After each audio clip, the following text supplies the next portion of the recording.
बिस्मिल्लाहिर्रहमानिर्रहीम अस्सलाम वालेकुम। जी बच्चों, कैसे हैं आप लोग? अच्छा जी बच्चों, आज हमारा ये थर्ड लेक्चर है इस चैप्टर का, चैप्टर नंबर 5।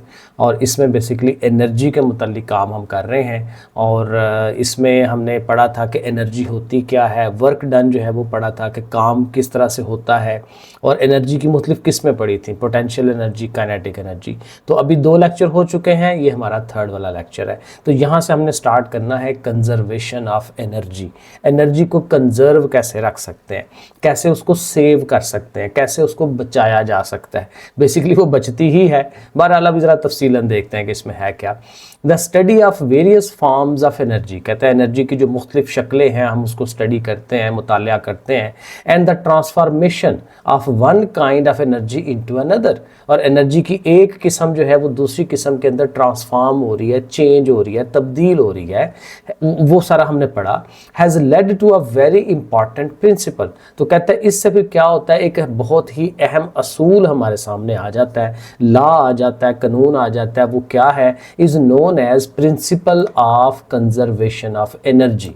एनर्जी को कंजर्व करने का कानून या असूल, जो भी आप इसको कह लें।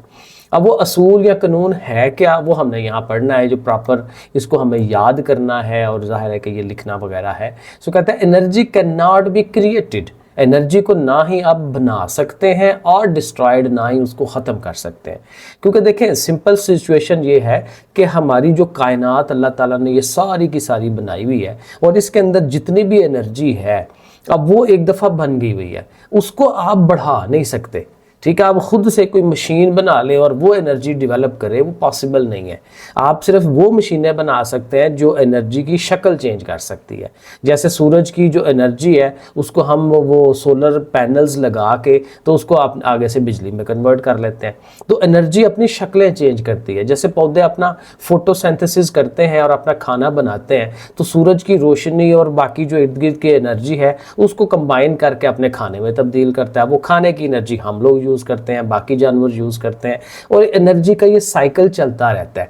एनर्जी अपनी शक्लें तब्दील करती रहती है, बस बुनियादी काम ये है। तो ना ही आप एनर्जी बना सकते हैं नई, और ना ही उसको ख़त्म कर सकते हैं कि आप बिल्कुल जी ख़त्म कर दो और एनर्जी को कम कर दो कि पहले 100 किलो जूल एनर्जी थी तो अब 99 होगी, अब 98 होगी। ऐसा भी पॉसिबल नहीं है। पूरी कायनात की जो टोटल एनर्जी है वो सेम रहती है। ठीक है, तो ये बेसिक पॉइंट है इसका। इट मे बी ट्रांसफर्ड, अब जाहिर है कि वो डिस्ट्रॉय नहीं कर सकते, क्रिएट नहीं कर सकते। इट मे बी ट्रांसफॉर्म्ड, इसको आप चेंज कर सकते हैं from one form to another, एक शक्ल से दूसरी शक्ल में लेके जा सकते हैं। But the total amount of energy never changes. ठीक है, टोटल एनर्जी जो है वो कभी भी तब्दील नहीं होती। तो ये 2-3 लाइनें आपने इनको याद करना है, इसको लिखना है, इंपॉर्टेंट डेफिनेशन है। अब ज़ाहिर है थोड़ा सा इसको एक्सप्लेन करेगा। ड्यूरिंग एनर्जी ट्रांसफ़र, अच्छा मज़े की बात ये है कि ये शार्ट क्वेश्चन हो गया ना 2 नंबर का, तो इसका कंजर्वेशन ऑफ एनर्जी बहुत इंपॉर्टेंट कंसेप्ट है। इसका लॉन्ग भी बनता है, और लॉन्ग के लिए ना यहाँ पे आगे उसने प्रॉपर डेफिनेशन दी हुई है यहाँ से, तो ये वाली डेफिनेशन हम उसके साथ इंक्लूड करेंगे। अभी ज़रा पढ़ते हैं आगे वो क्या कह रहा है। During energy transfer process, energy जब ट्रांसफ़र होती है, एक से दूसरी में जा रही है, some energy seem to be lost. अब उसका थोड़ी सी एक्सप्लेनेशन दे रहा है कि बाज़ औक़ात ये होता है कि जब एनर्जी अपनी शक्ल चेंज करती है तो उसमें हमें फील हो रहा होता है कि कुछ एनर्जी ज़ाया हो रही है। जैसे एग्जांपल हम लेते हैं कि एक कार है, मोटरसाइकिल है, और उसमें हमने तेल डाला और उसका इंजन जो है वो चलाते हैं, तो इंजन क्या करता है, उस आयल की जो एनर्जी है उसको चेंज करता है, वो आगे से उसको काइनेटिक एनर्जी में कन्वर्ट कर देता है। उस बॉडी की मैकेनिकल एनर्जी से आगे काइनेटिक बन जाती है। लेकिन जब इसको करते हैं तो देखें इंजन गर्म हो जाता है और उसकी साउंड भी आती है, आवाज़ भी आती है। तो कुछ एनर्जी साउंड की शक्ल में, हीट की शक्ल में इर्द गिर्द जो है वो ज़ाया हो जाती है। एक किस्म की ज़ाया कह लें, क्योंकि हमारे तो किसी काम ना आई। अब हीट एनर्जी हमें तो नहीं चाहिए वो वाली कि अगर इंजन गर्म हो रहा है, हमें तो चाहिए इंजन ठंडा ही रहे और काम भी करे। लेकिन जाहिर है कि वो इंजन की प्रॉपर्टी है कि उसने गर्म हो जाना है, और रगड़ की कुव्वत है, फ्रिक्शन की कुव्वत है, उसकी वजह से हो जाना है। तो उस वजह से ये कुछ एनर्जी ज़ाया हो जाती है। अब यहाँ पे वो सारा उसने एक्सप्लेन किया हुआ है। Some energy seem to be lost, कुछ एनर्जी नज़र आता है कि ज़ाया हो गई है, and not accounted for in calculation, और जो भी हम जमा तफरीक करते हैं उसमें उस एनर्जी का जिक्र ही नहीं होता जो ज़ाया हो गई। This loss of energy is due to work done. अब जाहिर है कि ये लॉस क्यों हो रहा होता है, क्योंकि हमें वर्क डन रन करना पड़ता है, काम करना पड़ता है हमारे इंजन को, हमारी मशीन को, किसके against? Friction of the moving part, वही फ्रिक्शन, रगड़ की कुव्वत, उसके अगेंस्ट वो जो भी उसके मूविंग पार्ट्स हैं मशीन के, उनके अंदर जो फ्रिक्शन डेवलप हो जाती है उसमें, तो उसमें वो ज़ाया हो जाता है। This energy appears as heat, अब ये एनर्जी हीट की शक्ल में, क्योंकि मूविंग पार्ट्स जब आपस में रगड़ खाएंगे तो हीट प्रोड्यूस होगी, and dissipated in the environment, और जो हमारा माहौल है उसके अंदर हम इसको निकाल देते हैं, ज़ाया कर देते हैं, क्योंकि ज़ाहिर हीट है तो हीट माहौल में, एयर के अंदर ही जानी है ना वो सारी। This energy does not remain available, अब ज़ाहिर ये जो एनर्जी है जो ज़ाया हो रही है, जो बाहर निकल रही है, हमारे पास नहीं रहती for doing some useful work, उससे हम कोई काम नहीं ले सकते, and may be called waste energy, और इसको हम फिर वेस्ट एनर्जी का नाम दे देते हैं। तो ये अगर लेट्स सपोज ये भी डेफिनेशन वो कर सकता है शॉर्ट सवाल कि वेस्ट एनर्जी क्या होती है, तो वेस्ट एनर्जी वही है कि जब हम एनर्जी की शक्ल चेंज कर रहे होते हैं तो शक्ल चेंज करते हुए जो एनर्जी हमारे काम में नहीं आती और वो ज़ाया हो जाती है, उसको हम वेस्ट एनर्जी का नाम दे देते हैं, जैसे ऊपर ये सारा उसने लिखा। A process of energy conversion, energy की कन्वर्ट होना, एक शक्ल से दूसरे में जाना, एंड कंजर्वेशन, और उसको महफूज रखना, यानी उसका ज़ाया ना होना, can be described with a given example. अब ज़ाहिर एग्जाम्पल आएगी, अब ये एग्जाम्पल आपने तैयार करनी है क्योंकि ये लॉन्ग क्वेश्चन के लिए ये इंपॉर्टेंट है और ईजी है, कोई मसला नहीं है। कहता है let a body of mass m be at rest at point A, एक पॉइंट ए के ऊपर एक बॉडी है, कोई भी पत्थर है, कोई भी चीज़ है, तो वो ए पॉइंट पे पड़ी हुई है, रेस्ट में है, रुकी हुई है, हरकत नहीं कर रही। अबव द हाइट एच, ज़मीन से एच हाइट के ऊपर है, और ये देखें यहाँ उसने बनाया हुआ है, ये अगर हमारी ज़मीन है यहाँ पे नीचे, तो यहाँ जो बॉडी है ये ए पॉइंट के ऊपर यहाँ पे पड़ी हुई है, तो जाहिर है कि ये हाइट एच होगी ना, ये वाली हाइट, तो हाइट एच पे पड़ी हुई है चीज़। अब जब कोई भी चीज़ हाइट पे होती है तो आपको पता है वो हाइट ज़मीन से चूंकि ऊंचा है तो वो उसके अंदर पोटेंशियल एनर्जी है, और वो चीज़ चूंकि रुकी हुई है तो उसकी काइनेटिक एनर्जी ज़ीरो है। नॉर्मली हम दो ये एनर्जी जो है वो उनको लेके हम समझ रहे होते हैं, काइनेटिक एंड पोटेंशियल, और इन्हीं को आपस में कन्वर्ट भी करेंगे। तो जब वो हाईएस्ट पॉइंट पे है, मूवमेंट नहीं हो रही, तो उसकी काइनेटिक एनर्जी ज़ीरो है, लेकिन सारी की सारी उसमें क्या है, पोटेंशियल एनर्जी। तो वो देखें आगे उसको लिखेगा, point A above the height h from the ground, its total energy is potential energy which is mgh, और नीचे देखें उसने लिखा है EP is equal to mgh, ठीक है, ये फार्मूला है ना mgh का हाइट का, और EK is equal to zero, kinetic energy उसकी जीरो है, तो टोटल एनर्जी कितनी होगी, mgh, ठीक है ना, क्योंकि जाहिर है वो काइनेटिक तो जीरो हो गई ना। आगे क्या कहता है, then the body is allowed to drop to point A, अब उसको हम छोड़ देते हैं और वो कहाँ तक उसको जाना चाहिए, बी पॉइंट तक वो जाता है। ए पॉइंट से हमने उसको छोड़ दिया और कहाँ तक पहुँच गया, ये बी पॉइंट, यहाँ तक वो आ गया। अब तो ज़ाहिर वो चलता जाएगा, लेकिन अपने समझने के लिए हम सपोज कर रहे हैं कि वो बी पॉइंट तक आ गया। अब जब बी पॉइंट पे आएगा तो उस पॉइंट पे हम इसका एनालिसिस करने लगे हैं कि अब यहाँ क्या हो रहा है। अब यहाँ ये हो रहा है कि एक तो उसने कुछ हाइट लूज़ की है, नीचे आया है, जितनी हाइट लूज़ करते हैं उतनी पोटेंशियल एनर्जी कम हो जाती है, क्योंकि ज़ाहिर जितना ज़मीन के पास पास आते जाएंगे, ऐसे आते जाएंगे, पोटेंशियल ख़त्म होती जाएगी, कम होती जाएगी, क्योंकि हाइट पे डिपेंड करती है। तो हाइट जितनी ज़्यादा होती है उतनी ज़्यादा पोटेंशियल होती है, तो अब वो कम हो गई पोटेंशियल, लेकिन ज़ाहिर है वो जो कम हुई है पोटेंशियल वो कन्वर्ट हो गई है काइनेटिक में, क्योंकि वो मूव कर रही है। तो ये बात हमने आगे दिखनी है। तो कहता है the body lose potential energy, ज़ाहिर है बी पॉइंट पे आके पोटेंशियल एनर्जी वो लूज कर रहा है, and gains kinetic energy, definitely kinetic उसमें आ रही है, एज इट गेट्स स्पीड, ज़ाहिर है वो गिरते गिरते स्पीड उसमें आएगी, वाइल फॉलिंग डाउन, नीचे आते हुए।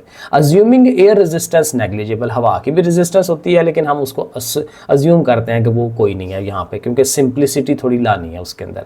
अब यहाँ पे ना थोड़ा बुक वाले ने लिखा हुआ है EP, अब मेरे हिसाब से यहाँ EK होना चाहिए। काइनेटिक एनर्जी वो जो आई है उसके अंदर वो कितनी है, वो होती है कि जितना वो उसने नीचे आया है, ये जो डिस्टेंस उसने ट्रैवल किया है यहाँ से लेके यहाँ तक, अब ये कितना डिस्टेंस है, क्योंकि इतना वो मूव करके आया है ना, तो ये कितना डिस्टेंस होगा, ये होगा ये जो टोटल H है ना उसमें से ये जो नीचे वाला डिस्टेंस है, ये वाला यहाँ से लेके यहाँ तक वाला, इसको माइनस करा दें। अगर फॉर एग्जांपल ये टोटल 12 मीटर है और यहाँ से नीचे जो x जो डिस्टेंस है वो 5 मीटर है, तो फिर ऊपर वाला कितना होगा, 12 में से 5 माइनस करें 7।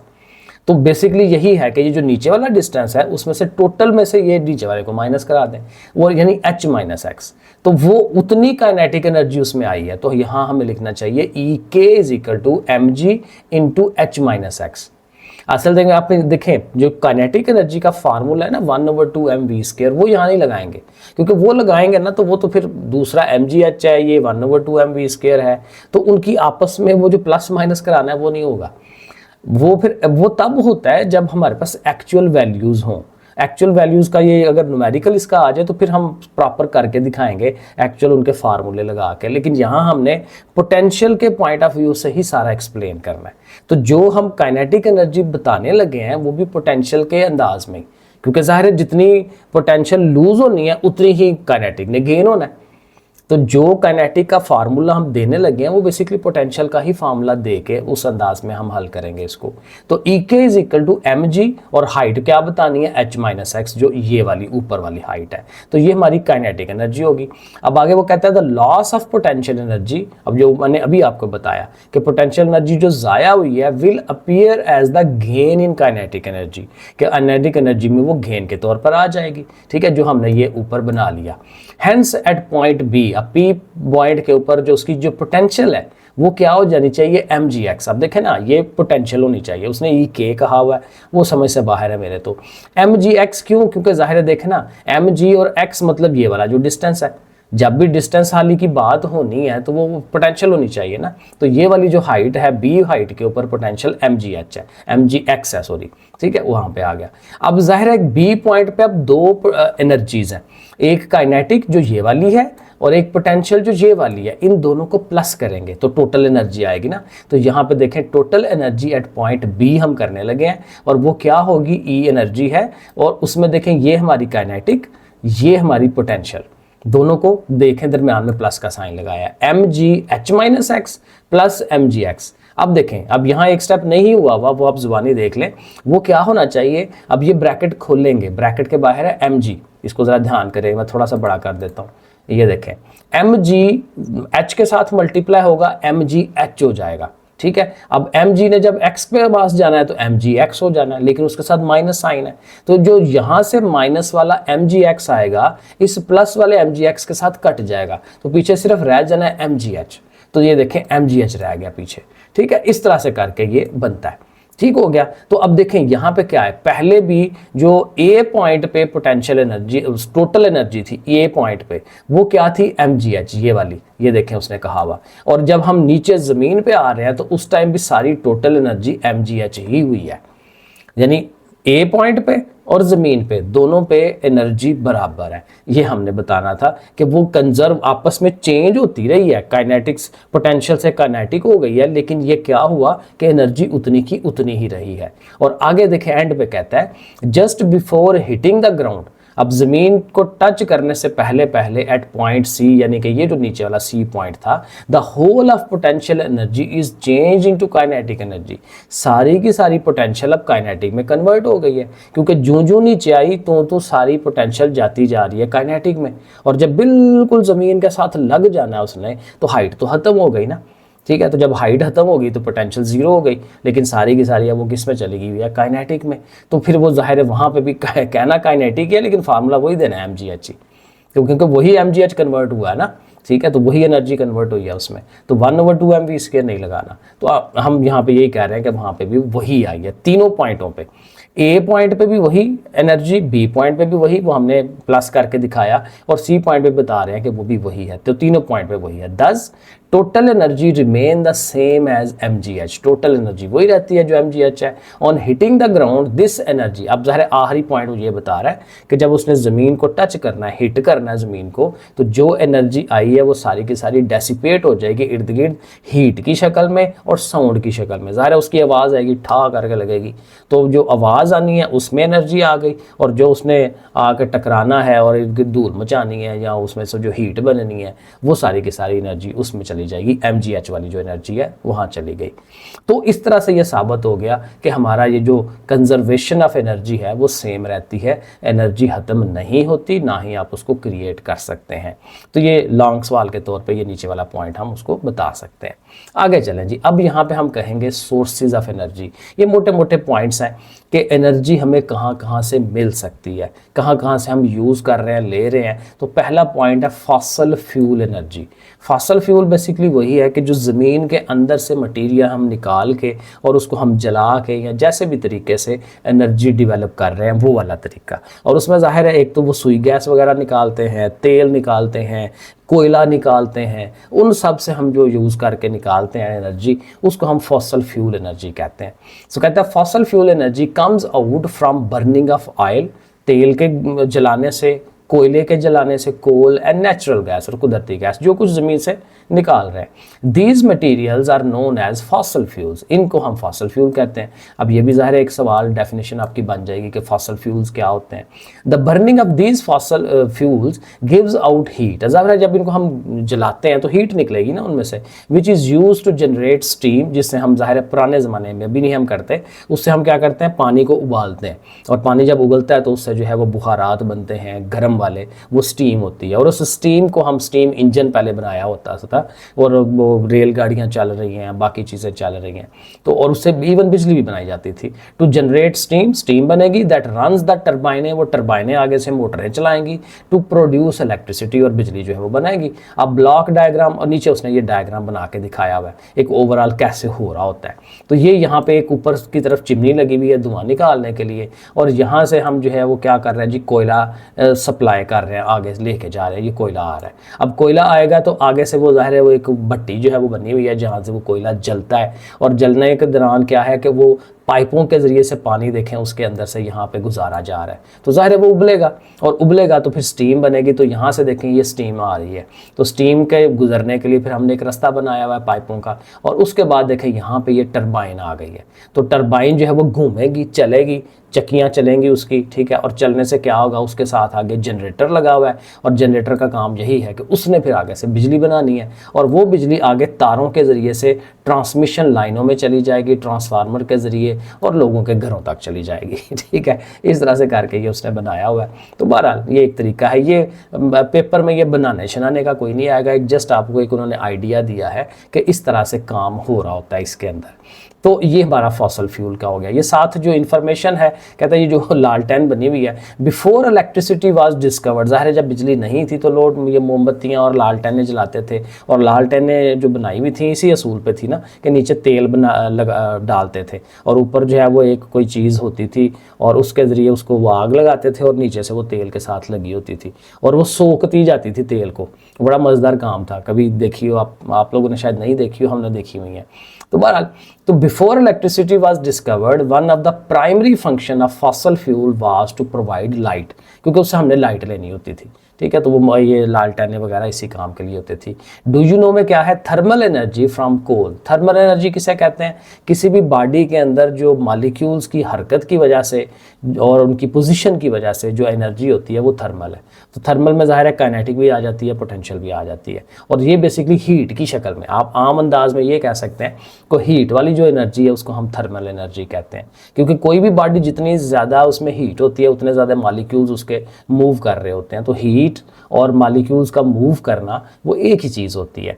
तो बहरहाल thermal energy from coal, coal से जो हम थर्मल एनर्जी लेते हैं, burning was major source used in the boilers of steam engine to drive locomotive in the past. वही बात कि माजी में वो गाड़ियाँ चलाने के लिए, रेलगाड़ियाँ चलाने के लिए हम ये तरीका यूज़ करते थे, कोयला जलाते थे, उससे स्टीम गर्म होती थी, और स्टीम जो है वो आगे से इंजन को चलाती थी, उसका स्टीम इंजन बाकायदा बने होते थे। तो बहरहाल ये पुराना तरीका है, अब ज़ाहिर है उससे हम आगे हुए हैं। और वैसे भी ये जो कोयले के ज़रिए से बिजली बनानी है या कोई चीज़ करनी है ना, तो इससे असल में ये जो चिमनी बनी हुई है और ये जो बाहर धुआं निकलता है ना, ये एनवायरनमेंट के लिए बहुत बड़ा प्रॉब्लम है। तो इसलिए अब बहुत सारे जो तरक्की याफ्ता मुल्क हैं उन्होंने छोड़ दिया हुआ इस चीज़ को, लेकिन जो तरक्की पजीर मुल्क हैं उसमें कहीं कहीं अभी भी, हमारे यहाँ पे भी है, हमारे पास इतने बड़े बड़े ज़खायर हैं कोयले के, लेकिन अब ज़ाहिर है हमने यूज़ नहीं किया, और अब तो एनवायरनमेंट का भी इशू आ गया, तो अब बहुत कम इसको यूज़ किया जाता है। आगे चलें जी, हाइड्रो इलेक्ट्रिकल एनर्जी।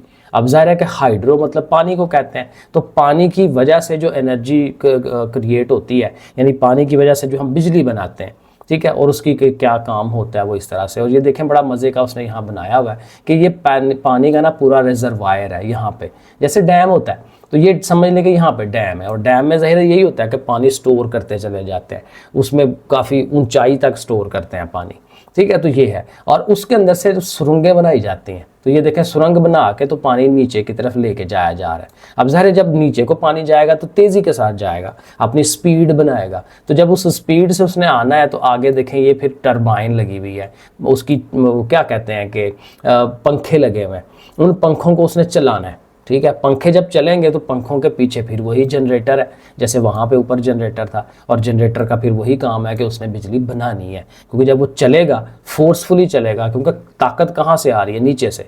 ये जो पानी की ताकत है वो पंखों पे लग रही है, पंखे आगे से चल रहे हैं और वो जनरेटर को चलाता है, और जनरेटर चलता रहेगा तो वो बिजली बनाता जाएगा, बिजली बनाएगा तो बिजली वो साथ वो हमने तारें लगाई हुई हैं, और यहाँ से ये ट्रांसफार्मर भी साथ लगा हुआ है जो उसको कन्वर्ट करता है बाकायदा कितने वोल्ट होने चाहिए वगैरह वगैरह, और उसको फिर आगे से ट्रांसमिशन लाइनों के ज़रिए से घरों तक पहुँचाया जाता है। तो ये डैम जो बना रहे हैं वो इसी असूल के तहत जो है वो बना रहे हैं। और ज़ाहिर है जब पानी नीचे आएगा तो उसका अगला काम भी होता है कि आगे से नहरें हमने निकाली होती हैं, क्योंकि पानी तो अब नीचे आ गया, ठीक है। उसकी जो एनर्जी है वो तो यूज़ कर ली, जब पानी नीचे आ गया तो फिर नहरों के ज़रिए से वो जो खेतों को सैराब किया जाता है वहाँ पे भेज दिया जाता है पानी। तो इसको पढ़ लेते हैं। Hydro electric generation is the electricity generated, बिजली बनाई जाती है from the power of falling water, पानी जो गिर रहा होता है उसकी पावर से। Water in a high lake, ऊंची जो नदी कह लें उसमें पानी, जैसे डैमों के अंदर, और रिजर्वायर्स यानी डैमों में, पोजेसेस ग्रेविटेशनल पोटेंशियल एनर्जी, उसके अंदर क्या होती है, ग्रेविटेशनल पोटेंशियल है। पोटेंशियल वही हाइट की वजह से, और हाइट बेसिकली वही है कि ग्रेविटी की वजह से, ग्रेविटी फिर खींचती है ना उसको नीचे को, तो इसलिए हम इसका नाम रखा हुआ है, इसके अंदर ग्रेविटेशनल पोटेंशियल एनर्जी है। When water is allowed to fall from height से उसको ज़ाहिर गिरने की तरफ देते हैं, the potential energy is change into kinetic energy, क्योंकि वो फिर चलता हुआ आता है ना, फ्लो करता हुआ आता है, तो जब फ्लो कर रही है चीज़ तो मूव कर रही है, तो वो जो ऊंचाई पे पड़ा हुआ था वो पोटेंशियल थी उसके अंदर, और जो ही वो मूव करता हुआ नीचे की तरफ आया तो वो सारी पोटेंशियल कन्वर्ट होती जाएगी काइनेटिक के अंदर, जैसे हमने ऊपर शुरू में पढ़ा था कंजर्वेशन के अंदर। तो इस change into kinetic energy tunnels are made, जैसे मैंने ऊपर बताया टनल्स आर मेड, वो टनल्स जो हैं वो बनाई जाती हैं फॉर वाटर टू फ्लो, पानी उसके अंदर से आता है सुरंगों में से, टनल सुरंगें होती हैं, from the reservoir to a lower place की तरफ आती हैं। Such a construction is known as dam, dam के अंदर यही सारा काम हो रहा होता है, ये डैम है सारा हमारा। The kinetic energy of running water, वो फिर क्या करती है, वो जो काइनेटिक एनर्जी है पानी की, रोटेट द टरबाइन, टरबाइन को चलाती है, रोटेट करती है, घुमाती है उसको, समझे कि पंखे उसके घुमाती है, which in turn runs the electric generator, और आगे से जनरेटर चलता है और वो बिजली बना लेता है। उसके बाद ये हमारी सोलर एनर्जी है जो आजकल बहुत ज़्यादा मशहूर है, अब गर्मियाँ भी शुरू हैं तो गर्मियों में जो है अब लोगों अक्सर ने, जिनके पास पैसे हैं उन्होंने सोलर पैनल छतों पर लगाए हुए हैं। मैंने भी बड़ी दफ़ा सोचा लेकिन करके काम ही नहीं खत्म होते दूसरे, सोलर पैनल कहाँ से लगाना है। तो sun is the biggest source of energy, सूरज जो है एनर्जी का सबसे बड़ा जरिया है, जाहिर है क्योंकि पूरी दुनिया में सूरज जो है वो आ रहा होता है और उसकी एनर्जी फ्रीली हमें मिल रही होती है।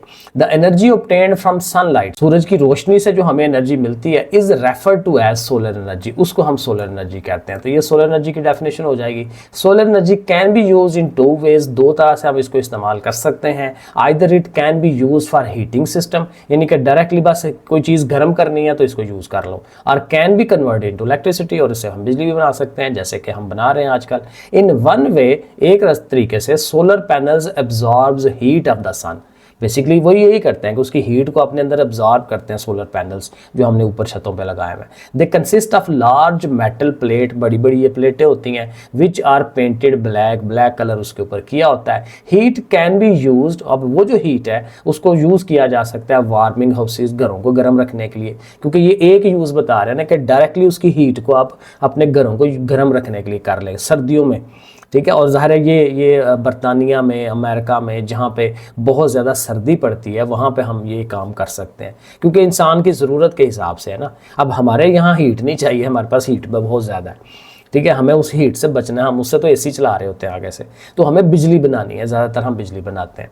सो बहरहाल, तो consist of large metal plates which are painted black, heat can be used for warming houses और रनिंग वाटर हीटिंग सिस्टम, पानी को भी गर्म किया जा सकता है। If solar radiation is concentrated to a small surface area by using large reflective और lenses, reasonably high temperature can be achieved. वही बात कि वो कुछ कहता है पैनल्स वगैरह लगा के, शीशे लगा के एक जगह रोशनी को मुर्तकिज़ कर दिया जाए तो उससे बहुत ज़्यादा टेम्परेचर क्रिएट किया जा सकता है। वो देखे ना बच्चों ने वो शीशा पकड़ा होता है तो शीशे को आगे पीछे करके तो कागज़ के ऊपर मारते हैं तो कागज़ को आग लग जाती है।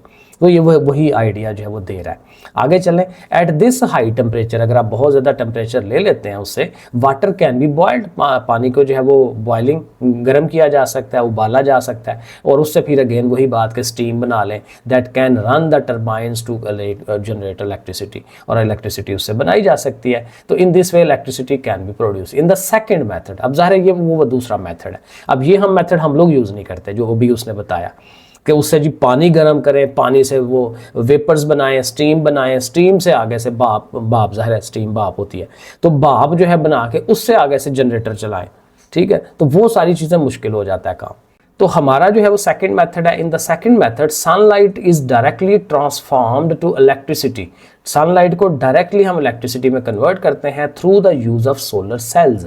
सोलर सेल को इस्तेमाल करते हैं जो कि एक्चुअल हमने छतों पे लगाए हुए हैं। Solar cells are also known as photovoltaic cell. अब इनको फोटोवोल्टिक सेल भी कहते हैं, और इसकी जो डेफिनेशन है वो हम बना लेते हैं यहाँ से। आई थिंक यहाँ से इधर से लेके यहाँ तक लाएं तो ये सोलर सेल्स की जो डेफिनेशन है वो आप बना सकते हैं। The voltage produce by a single voltaic cell is very low. अब जो हम लोगों ने ऊपर प्लेट लगाई होती है ना बड़ी सी 585 वाट की या 570 वाट की जो सबसे बड़ी है, उसके अंदर कितने सारे, अब मुझे याद नहीं है लेकिन को 100 200 400 500 सेल्स तो होंगे उसके अंदर। तो छोटे छोटे सेल्स को मिला के एक बड़ी प्लेट बनाई होती है, ठीक है। तो कहता है एक सेल जो है जो वोल्ट बनाता है ना वो बहुत थोड़ा होता है, उसको आप यूज़ नहीं कर सकते। तो इसलिए फिर बहुत ज़्यादा जो होते हैं उन सबको इकट्ठा करके एक बड़ी प्लेट बना लेते हैं और उससे वोल्टेज ज़्यादा ले लेते हैं, ठीक है ना। The voltage produce by single voltaic cell is very low, बहुत थोड़ा होता है। In order to get sufficient high voltage, यानी कि जो काफ़ी है, ज़रूरी है हमारे लिए हाई वोल्टेज, अगर वो हमने लेना है for practical use, a large number of such cells, यानी काफ़ी ज़्यादा तादाद में इस तरह के सेल्स जो हैं आर कनेक्टेड, उनको इकट्ठा जोड़ लिया जाता है सीरीज़ में। अब जब बिजली की चीज़ों को जोड़ा जाता है ना तो दो तरह से जोड़ा जाता है, एक सीरीज़ में जोड़ते हैं, एक पैरेलल जोड़ते हैं। सीरीज़ ये है कि एक तार निकाली, एक चीज़ में लगाई, उससे आगे से तार निकाली, एक और चीज़ में लगाई, उससे तार निकाली, एक और में लगा ली। तो इस एक ही रास्ता हो करंट का एक ही आगे भी आएगा ये काम कि करंट का एक ही रास्ता हो पूरे चक्कर में, सर्किट में, तो उसको हम कहते हैं कि ये सीरीज़ है। और एक होता है उसके पैरेलल में ये होता है कि हर चीज़ में से सेपरेट करंट जा रही होती है। तो वो अब ज़ाहिर है वहाँ आएगा तो मैं समझाऊंगा डिटेल में। तो बहरहाल कहता है सीरीज़ में जो है सारे सेल्स को जोड़ लेते हैं और उससे एक बड़ा पैनल जो है सोलर पैनल बन जाता है। सोलर कैलकुलेटर्स, अब कैलकुलेटर भी होते हैं जो हमारे सोलर पैनल वाले होते हैं, उसमें छोटा सा इतना सा सेल बना होता है, उसके सोलर सेल्स 2-3 बने होते हैं इस तरह के, वो अब देखिएगा कईयों पे होते हैं। अब आजकल मेरे ख्याल में वो सिर्फ खाली सेल जो वैसे डालते हैं वो वाला होता है, लेकिन बहरहाल देखिएगा अब डिफरेंट तरह के कैलकुलेटर्स होते हैं हमारे पास। So solar calculators are also available which work by using the electrical energy provided by the solar cells. Large solar panels are also used in power satellites. अब देख रहे हैं यहाँ उसने सैटेलाइट बनाया हुआ, तो सैटेलाइट के अंदर देखें कितनी बड़ी बड़ी ये प्लेटें जो है उसने लगाई हुई हैं, और वो ज़ाहिर सूरज की रोशनी के साथ वो लेके और उससे बिजली बनाती हैं, और सैटेलाइट का जो भी काम है वो उधर से मिल जाता है। ये नहीं हम ज़मीन से उसको बिजली भेज रहे होते हैं, क्योंकि उसने वहीं से अपनी बिजली की ज़रूरियात को पूरा करना है। सैटेलाइट तो भेज दिया एक दफ़ा ऊपर, तो वहीं से ज़रूरियात अपनी पूरी करके तो वो सारा जो है वो अपना काम चला रहा होता है।